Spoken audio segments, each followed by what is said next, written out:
श्री स्वामी समर्थ। 23 वर्षांनी मकर संक्रांतीला येणारा महासंयोग 3 राशींवर होईल सूर्य आणि शनीची कृपा। 14 जानेवारी 2026 रोजी मकर संक्रांती साजरी केली जाईल। हा दिवस सूर्यदेव मकर राशीत प्रवेश करतात त्या क्षणी विशेष आहे, ज्यामुळे सूर्याचे दक्षिणायनातून उत्तरायणाकडे संक्रमण होते। हा काळ धार्मिक आणि ज्योतिषीय दृष्टिकोनातून अत्यंत शुभ मानला जातो। या दिवशी सूर्यपूजा, पवित्र स्नान, तीळदान आणि विष्णू पूजन केल्याने विशेष पुण्य प्राप्त होते।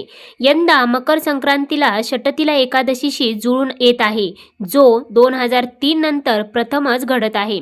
म्हणजेच पूर्ण 23 वर्षानंतर हा दुर्मिळ संयोग बनत आहे। षटतिला एकादशीला तिळांचा विशेष महत्त्व आहे आणि दोन्ही सणांचा तिळांशी थेट संबंध आहे। मकर संक्रांतीला तिळाच्या मिठाईया खाल्ल्या जातात, परंतु एकादशी असल्याने धान्यांचे सेवन टाळावे। या दिवशी तिळाचे दान, स्नान आणि पूजा अर्चना विशेष फलदायी ठरते। नवीन वर्षातला पहिला सण म्हणून मकर संक्रांतीच्या सणाची खास ओळख आहे। जसा हा सण हिंदू धर्मात महत्त्वाचा आहे, त्याचप्रमाणे ज्योतिषशास्त्रात देखील मकर संक्रांतीच्या सणाचं विशेष महत्त्व आहे। या दिवशी सूर्य मकर राशीत प्रवेश करतो, ज्यामुळे उत्तरायणाची सुरुवात होते। येत्या मकर संक्रांतीच्या ग्रहमानानुसार काही राशींसाठी हा काळ विशेष लाभदायक ठरू शकतो आणि काही खास उपाय केल्यास त्याचे चांगले फळ देखील प्राप्त होऊ शकतात। त्याच भाग्यशाली राशींबद्दल आज आपण या व्हिडिओमध्ये जाणून घेणार आहोत, त्यामुळे तुम्ही हा व्हिडिओ शेवटपर्यंत नक्की पहा। चॅनेलवरती नवीन असाल तर चॅनेलला सबस्क्राईब करा, सोबतच बेल आयकॉनलाही क्लिक करा, जेणेकरून आमच्या लेटेस्ट व्हिडिओचं नोटिफिकेशन तुमच्यापर्यंत पोहोचेल आणि तुम्ही एक पण व्हिडिओ मिस करणार नाही। मकर संक्रांतीला या काही राशी ठरतील भाग्यशाली। जेव्हा सूर्य मकर राशीत येतो तेव्हा खालील राशींना विशेष लाभ मिळण्याची शक्यता असते। त्याच राशींबद्दल चला जाणून घेऊयात, परंतु त्याआधी तुम्ही या व्हिडिओला एक लाईक करून कमेंट करा जय सूर्यदेव। सगळ्यात पहिली भाग्यशाली रास आहे ती म्हणजे मेष रास। सूर्य तुमच्या राशीच्या 10व्या घरात म्हणजे कर्मभावात प्रवेश करेल। हे स्थान सूर्यासाठी अत्यंत शक्तिशाली मानले जाते। लाभ, नोकरीत बढती, समाजात मान सन्मान आणि वडिलांकडून लाभ मिळण्याची शक्यता तुम्हाला या काळामध्ये आहे। त्याचबरोबर सूर्यदेवाची विशेष कृपा तुमच्यावरती राहत असल्याने या काळामध्ये तुम्हाला धनलाभाचे योग देखील बनत आहे। त्यामुळे तुम्हाला धनलाभ होऊन तुमची आर्थिक परिस्थिती पहिल्यापेक्षा उत्तम राहू शकते। त्यासोबतच या काळामध्ये तुम्हाला उत्पन्नाचे अनेक स्रोत देखील प्राप्त होतील, त्यामुळे तुमचे उत्पन्न वाढून तुम्ही बचत करण्यात देखील यशस्वी होऊ शकता। तसेच हा काळ तुमच्यासाठी खूपच आनंदमय असणार आहे, कारण या काळामध्ये तुम्ही तुमच्या नातेवाईकांसोबत एखाद्या सहलीला देखील जाऊ शकता, त्यामुळे तुमचे मन प्रसन्न राहील। त्यानंतरची पुढची भाग्यशाली रास आहे ती म्हणजे वृषभ रास। सूर्य तुमच्या 9व्या घरात म्हणजेच भाग्यस्थानात प्रवेश करेल। लाभ, नशिबाची साथ मिळेल, त्याचबरोबर धार्मिक कार्यात रुची वाढेल आणि प्रवासाचे योग देखील येतील। हा प्रवास तुम्ही एखाद्या धार्मिक स्थळासाठी देखील करू शकता, जो तुमच्यासाठी फायदेमंद असेल, त्यामुळे तुमचे मन प्रसन्न राहील। त्याचबरोबर या काळामध्ये सूर्यदेवाची कृपा तुमच्यावरती राहत आहे, त्यामुळे या काळामध्ये तुमच्या करिअरमध्ये प्रगती झालेली पाहायला मिळू शकते। त्याचबरोबर नोकरी करणाऱ्यांना या काळामध्ये पदोन्नतीसोबतच वेतनवृद्धी देखील होऊ शकते। तसेच हा काळ विद्यार्थ्यांसाठी देखील अतिशय उपयुक्त राहणार आहे, त्यांना त्यांच्या परीक्षांमध्ये यशप्राप्ती होऊ शकते।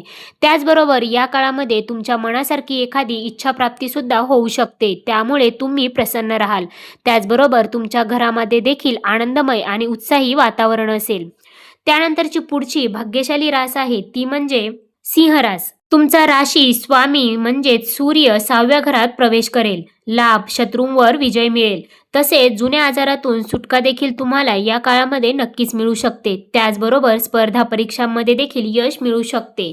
त्याचबरोबर या काळामध्ये सूर्यदेवाची कृपा होत असल्याने हा काळ तुमच्यासाठी खूपच फायदेमंद ठरणार आहे, कारण या काळामध्ये तुम्हाला तुमच्या वडिलोपार्जित संपत्तीतून लाभ मिळू शकतो। त्यासोबतच कोर्ट कचेरीच्या बाबतीत देखील निकाल तुमच्या बाजूने लागू शकतो। त्याचबरोबर हा काळ नातेसंबंधांसाठी देखील खूपच फायदेशीर राहणार आहे। तुमच्या नातेसंबंधांमधील दुरावा दूर होऊन गोडवा निर्माण होऊ शकतो। त्यासोबतच या काळामध्ये तुम्हाला तुमच्या जोडीदाराचे पूर्ण सहकार्य देखील प्राप्त होणार आहे, त्यामुळे तुमचे नाते अधिक घट्ट होऊ शकते। त्यानंतरची पुढची रास आहे ती म्हणजे वृश्चिक रास। सूर्य तुमच्या 3ऱ्या घरात म्हणजेच पराक्रम भावात असेल। लाभ, तुमचा आत्मविश्वास वाढेल. तसेच भावंडांचे सहकार्य देखील मिळेल. त्यासोबतच केलेले प्रयत्न देखील यशस्वी होतील. त्याचबरोबर या काळात सूर्यदेवाच्या कृपेने तुम्ही तुमच्या आत्मविश्वासाच्या जोरावर यश खेचून आणाल. त्याचबरोबर या काळामध्ये तुम्हाला तुमच्या करिअरमध्ये प्रगती होऊ शकते. त्यासोबतच तुमच्या गोड वाणीमुळे तुम्ही तुमच्या करिअरमध्ये प्रगती कराल. मागे केलेल्या प्रयत्नांचे फळ तुम्हाला या काळामध्ये प्राप्त होणार आहे.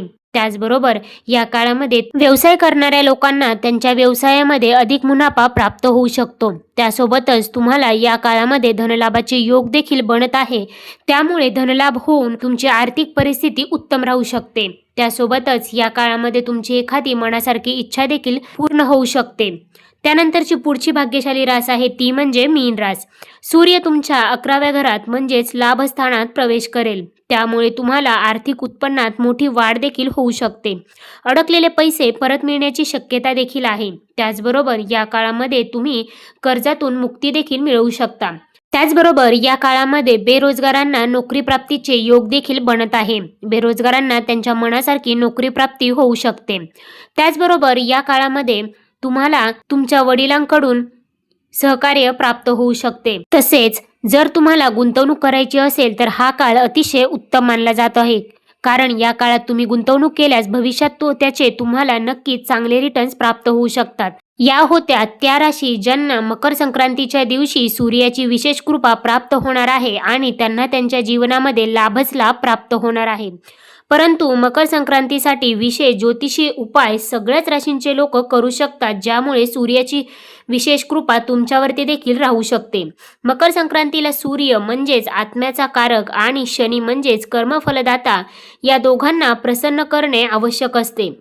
सूर्याला प्रसन्न करण्यासाठी तुम्ही काही उपाय देखील नक्कीच करू शकता. त्यामुळे तुम्हाला तुमच्या जीवनामध्ये यशप्राप्ती होऊ शकते.